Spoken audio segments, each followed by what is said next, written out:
Hello, parents. I want to encourage you to read the Bible with your kids.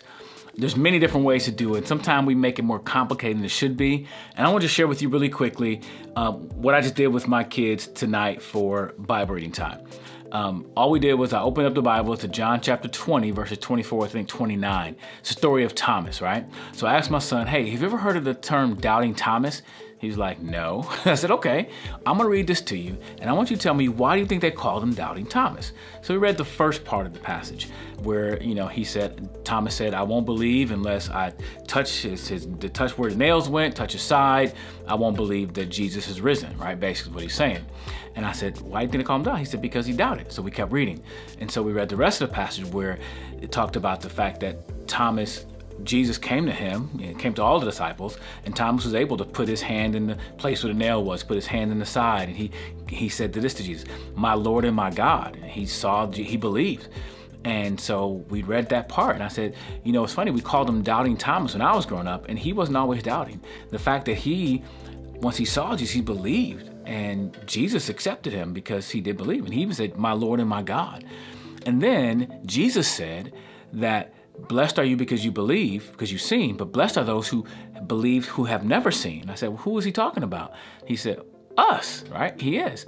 And that was our simple Bible reading time. It wasn't glamorous. It wasn't that deep. We didn't do all these applications. We just kind of read the Bible together.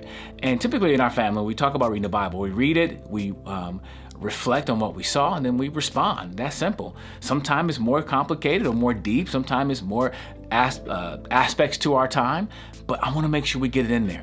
And I think one of the things I struggle with sometimes when things aren't so big and grandiose, our devotion time, our reading the Bible time wasn't Instagram worthy, right? It wasn't a post, but you know what? It was the simple things of planting seeds. My job as a parent is to plant seeds, to water seeds that have been planted, but trust God for the increase. But I need to be faithful in that. And so do you as a parent. Teaching kids the Word of God, teaching our kids, discipling them, being examples of them, creating an environment to cultivate spiritual growth is our job as parents. Yes, we take them to Sunday school, take them to church, they can learn there, but our primary responsibility as parents is to disciple them ourselves. We're their greatest disciple. The church partners with us to do that. So I want to encourage you to make sure you're doing those Bible devotions or reading the Bible with your kids. You don't have to make it complicated, keep it simple. Water, plant seeds, and let God bring the increase in your kid's life, but be faithful to read. And if you don't know, hey, you don't have to know all the Bible. You don't have to understand all the passages, because guess what? You can read and grow together. And that's a beautiful thing. So just want to share it with you. Hopefully it's helpful for you as you disciple your children, and hopefully even yourself as you grow in the Word of God. And everything we do at Proclaim Ministries, we want to help you live for God by connecting faith and life. Peace.